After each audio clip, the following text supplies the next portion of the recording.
বিসমিল্লাহির রহমানির রহিম। আজকে এখানে United Nations international children's emergency fund আয়োজিত মা নবজাতক শিশু ও কিশোরীর স্বাস্থ্য বিষয়ক যে ট্রেনিং সেশনের সম্মানিত সভাপতি আজকে অনুষ্ঠানে উপস্থিত আছেন doctor Delwar Hossain, health officer UNICEF, doctor Sarwar Islam EPA specialist UNICEF, doctor Tasrina Rahman আরবিন হেলথ স্পেশালিস্ট ইউনিসেফ। আমি ওনাদেরকে ধন্যবাদ জানাচ্ছি চমৎকার একটি প্রোগ্রাম ওনারা আয়োজন করার জন্য। আমি যে কথাটি বলতে চাই সেটি হচ্ছে আসলে আমাদের মেমন হসপিটাল একটা ইন্টিগ্রেটেড হসপিটাল। আপনারা জানেন দীর্ঘদিন ধরে সুনামের সাথে ম্যাটারনাল অ্যান্ড চাইল্ড ফেসিলিটিস দেওয়ার জন্য চট্টগ্রাম শহরে কাজ করে এসেছে। এর আগে 2000 থেকে 2008 পর্যন্ত আমি আরেকটি ম্যাটারনাল চাইল্ড কেয়ার হসপিটালের চেয়ারম্যান হিসেবে দায়িত্ব পালন করেছিলাম 2001 থেকে 2008 সাল পর্যন্ত। সেটা হচ্ছে red crescent Jamieson maternity hospital. কাজে এই অভিজ্ঞতাগুলো আমার আছে, আমি কিভাবে একটি হসপিটালকে আপগ্রেড করা যায়, বিশেষ করে ম্যাটারনাল চাইল্ড ফ্যাসিলিটিসের ব্যাপারে। That I have lot of experiences because already আমার ফ্লোরে চাইল্ড কেয়ার একটা বড় সেন্টার আছে আমার ট্রিটমেন্টে, এবং সেটা আমি তাদেরকে দিয়েছি। এবং ওইখান থেকে আরেকটা গ্রুপ পেডিক কেয়ার হসপিটাল করছে, সেটা আমি চেয়ারম্যান ওটা। সো দ্যাট এই জিনিসগুলো ইনফ্যাক্ট আমার জানা আছে কিভাবে বাচ্চাদেরকে আপনাদের। এই জন্য আমি মেমন ওয়ান হসপিটালকে একটি স্পেশালাইজড ম্যাটারনাল চাইল্ড করার জন্য আমি ইতিমধ্যে এনআইসি করার চিন্তা ভাবনা করছি, এবং ওনাদেরকে আমি ইনস্ট্রাকশন দিয়েছি। আমার কাছে টাকা অলরেডি আছে, আপনারা দ্রুত এটা স্টার্ট করেন। সো দ্যাট আমি চাই যে একই ফ্লোরের নিচে আন্ডার ওয়ান আমব্রেলা একটা মা যখন একটা বাচ্চা দিবে, তখন বাচ্চাটা যাতে কোনো কারণে এনআইসিউ ফেসিলিটিস থেকে সে যাতে কোনো ধরনের সে ফেসিলিটিসটা যাতে সে পায়, এটার জন্য তাকে যাতে অন্য কোনো হসপিটালে শিফট করা না হয়। এই চিন্তাগুলো মাথায় নিয়ে কিন্তু আমি এই কাজটাকে করছি। আর আপনাদেরকে আমি বলতে চাই, আপনারা আমাকে স্পষ্টভাবে বলেন যে কয়জন আপনাদেরকে ভ্যাকসিনেটর দিতে হবে, দিলে পরে আমরা সো দ্যাট আমরা মেমনপুরকে যেটা আমরা ডেডিকেটেড হসপিটাল করার চিন্তা করছি। আপনারা জানেন আমি এটা চিন্তা ভাবনা করছি, অলরেডি একটা শিল্প প্রতিষ্ঠানের সাথে আমি কথা বলেছি, they are very much interested. So that একদম জিরো ক্যাশ কাউন্টার, কোনো টাকা নেওয়া হবে না। সমস্ত সিটি কর্পোরেশনের কর্মকর্তা বাইরের মানুষজন এখানে সার্ভিস পাবে, এবং সার্ভিসটাও খুব ভালো সার্ভিস পাবে, কারণ তারা ওইভাবে চিন্তা ভাবনা করছে। সেখানে যদি আপনারা আমাকে ওই ভ্যাকসিনেশন একটা কর্নার করে দিতে পারেন, সেখানে যদি আমি ভ্যাকসিনেটরের একটা গ্রুপ তাদেরকে দিতে পারি যে আমার এই 50 থেকে 100 জন ভ্যাকসিনেটর লাগবে তোমার এটাকে সুন্দর করে করার জন্য, সো দ্যাট তারা এইটা আমি ট্রাই করবো তাদেরকে দিয়ে ওটা আমি করার জন্য, কারণ তাদের সাথে আমার কথা চলছে, এবং আমি চাই যে তারা এই কাজগুলো করুক, এগুলো তারা করুক। কারণ এটা যেহেতু আমরা মেমন্টো হসপিটালটা আমাদের এটা সবকিছু ইনফ্রাস্ট্রাকচার আছে, সো তারা এই কাজগুলো করতে পারে আর কি। সো আমার মনে হয় আপনারা আমাকে একটা দিয়েন যে কতজন ভ্যাকসিনেটর হলে অ্যাটলিস্ট আমরা এই কাজগুলোকে এই প্রোগ্রামটাকে আমরা চমৎকারভাবে আমরা আপগ্রেড করতে পারবো। আর আরেকটি ব্যাপার হচ্ছে যেটি যে সচেতনতা, আমার মনে হয় অনেক জায়গায় আমরা সচেতনতা বৃদ্ধি করতে পারছি না। বিশেষ করে এই যে হিউম্যান প্যাপিলোমা ভাইরাস ভ্যাকসিন যেটা আমরা দিয়েছি, সেটার সাকসেস রেট কতটুকু আমি জানি না, সেটা কি কতটুকু? 80%। হ্যাঁ, সো রিচ করতে কেন পারিনি আমরা? যদি প্রতিটি স্কুলের বাচ্চাদেরকে যে এজ গ্রুপটা আছে 9 to 14 to 15 ইয়ার্স, সেই জায়গায় আমরা কি তাদেরকে রিচ করতে 20% পারিনি কেন? ওটার জন্য আপনারা কোনো অ্যানালাইসিস করেছেন কিনা? ওটার দরকার ছিল। আপনারা কেন পারেননি, ওটার জন্য একটা অ্যানালাইসিস দরকার ছিল। That's the causes that will not perform perfectly, that you have to sort out 1, 2, 3, 4, 5, 6 causes, so that you must have solved according to see the causes. So এই যে জিনিসগুলো আপনাকে তো সর্ট আউট করতে হবে। আপনি যদি সেটাকে চিনে আইডেন্টিফাই করতে না পারেন, so how solve the problem, এইটা ভেরি ইম্পর্টেন্ট আমার মনে হয়। আমাদের যে ফেলিউর রেট যে বাড়ছে বিকজ অফ আমরা অ্যানালাইসিসগুলো করছি, আমরা জাস্ট রেখে দিচ্ছি, এটা নিয়ে আমরা রিসার্চ করছি না, আমরা ওইটার জন্য আমাদের দিক নির্দেশনাগুলো আমরা দিচ্ছি না। কাজে আমি মনে করি এগুলো আসতে হবে। এটা আমরা এখন চাই যে সমন্বিত একটা স্বাস্থ্য ব্যবস্থা চট্টগ্রামের মানুষ পায়, এবং এটার জন্য আমি বিভিন্নভাবে কাজ করছি। আপনারা দেখছেন তো আমি বিভিন্নভাবে কাজ করছি। আজকে কত বছর আপনার কোনো মেশিন ছিল না, ইম্পর্টেন্ট যে শর্টার ডায়াথার্মি, তারপর আপনার ধরেন ফটোথেরাপি মেশিন, সেটা মানে একটা লজ্জাকর ব্যাপার এদের সামনে বলা। সো এগুলো আমি করেছি এবং আপনারা এগুলো এটা এই যে 3 মাস হয়েছে এটাও আমি আপনারা আমাকে জানাচ্ছিলেন না, এত দেরি হচ্ছে। আমি তো মনে করি যে আপনারা মেশিন পেয়ে গেছে। মেশিন যে আমি অর্ডার করার পরে যে 2 মাস হয়ে গেছে মেশিনগুলো আসেনি সেটা আমি জানি, বাট এই জিনিসগুলো আপনাদেরকে আমাকে জানাতে হবে। আমি তো আছি কর্পোরেশনে, আপনারা সরাসরি আমাকে বলবেন যে মেশিনগুলো দেরি হচ্ছে।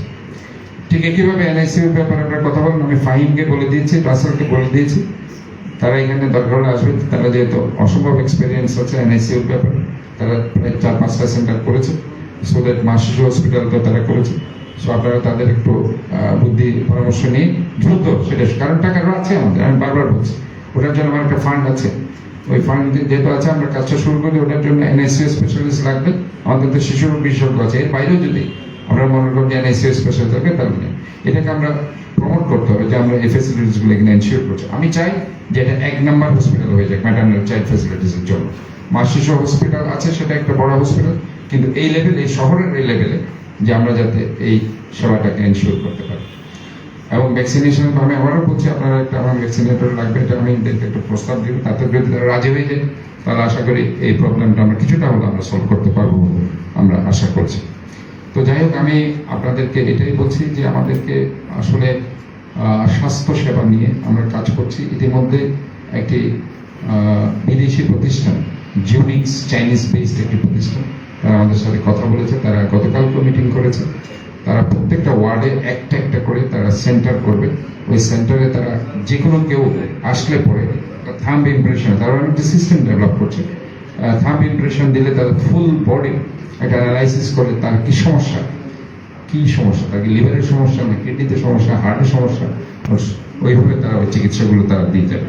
কাজে ওই সমন্বয়টা আমি করে যাচ্ছি প্রত্যেকটা ওয়ার্ড আমি সেটা করছি। ওটা আপনারা করবেন কি, আমাদের যে ওয়ার্ডগুলোতে আমাদের যে সেন্টারগুলো আছে, maternal child centre or even health centre, ওই হেলথ সেন্টারগুলোকে তাদের সাথে একটা আপনার সমন্বয়, কোঅর্ডিনেশন যদি থাকে, তাহলে পরে আমরা আমাদের সেন্টারগুলোকে আপগ্রেড করতে পারবো বলে আমরা আশা করছি। সো বিভিন্নভাবে এখন আমার কাজ চলছে, একটু ধৈর্য ধরতে হবে আর আপনাদেরকে একটু সিনসিয়ারিটি নিয়ে, আপনারা আছেন very sincere, but the thing is আপনারা নাইটে যদি কেউ ডিউটি না করে মানে সেদিক দিয়ে যদি মানে করতে না চায়, সে ব্যাপারে আমার মনে হয় তাদের সাথে আপনারা একটু বসেন, তাদেরকে উৎসাহিত করেন।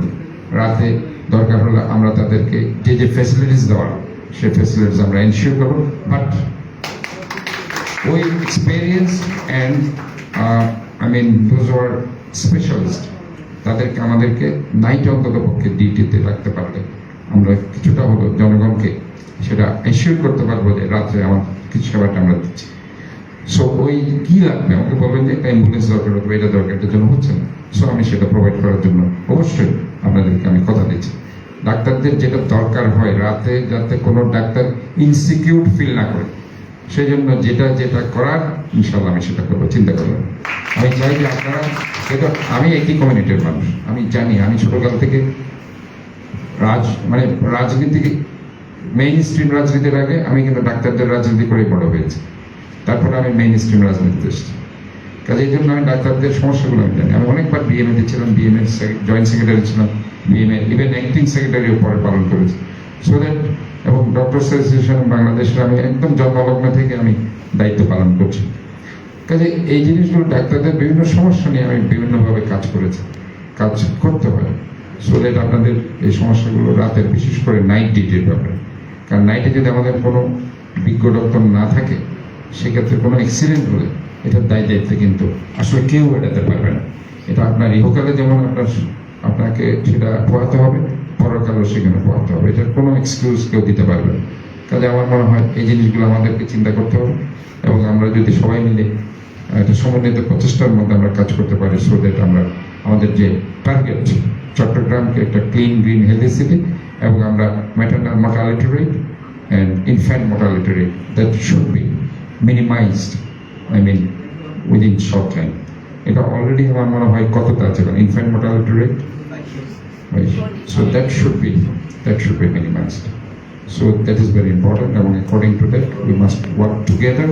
এবং আমরা মনে করি আমরা যদি একসাথে সমন্বিতভাবে কাজ করি, সবাই মিলে, এখানে যারা ইউনিসেফ আছে, আমরা আছি, আমার সামাজিক যারা ব্যক্তিত্বরা আছে, ইভেন এখানে আমি দেখেছি যে আজকে মাদের উপর মেয়েদের উপর সহিংসতা বাড়ছে, ধর্ষণ বেড়ে গেছে, সামাজিক অবক্ষয় হয়ে গেছে, নৈতিক একটা অবক্ষয় হয়ে গেছে। কাজে এই জন্য আমি ওটার উপর জোর দিচ্ছি, আমি আমার যে স্কুলগুলো আছে নৈতিক শিক্ষাকে সেখানে প্রাধান্য দেওয়ার জন্য। আমি একটু দেখতে পাচ্ছি যে বাচ্চারা প্রায় 16% বাচ্চা মানসিক বৈকলঙ্গে ভুগছে। That is very important factor, mental depressive illness.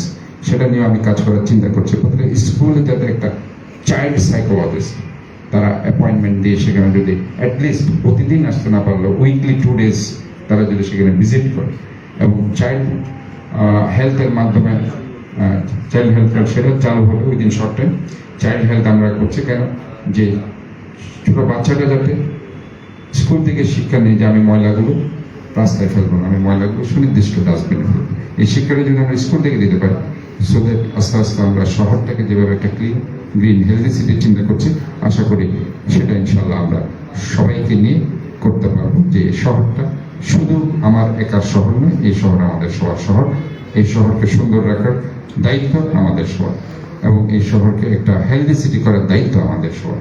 এবং আমি মনে করি আমাদের সবার সমন্বিত প্রচেষ্টায় এটা অসম্ভব কিছু নয়। আমি আপনাদেরকে অসংখ্য ধন্যবাদ জানাচ্ছি এই আজকের এই সেশনে আমাকে এখানে আমন্ত্রণ করার জন্য, এবং আমি আপনাদের উত্তর শ্রীবৃদ্ধি কামনা করছি, এবং আপনাদের সবার সুস্বাস্থ্য দীর্ঘায়ু কামনা করছি, এবং সবাইকে আগামী ঈদে ঈদ মুবারক জানিয়ে আমি আমার বক্তব্য শেষ করছি। আল্লাহ হাফেজ।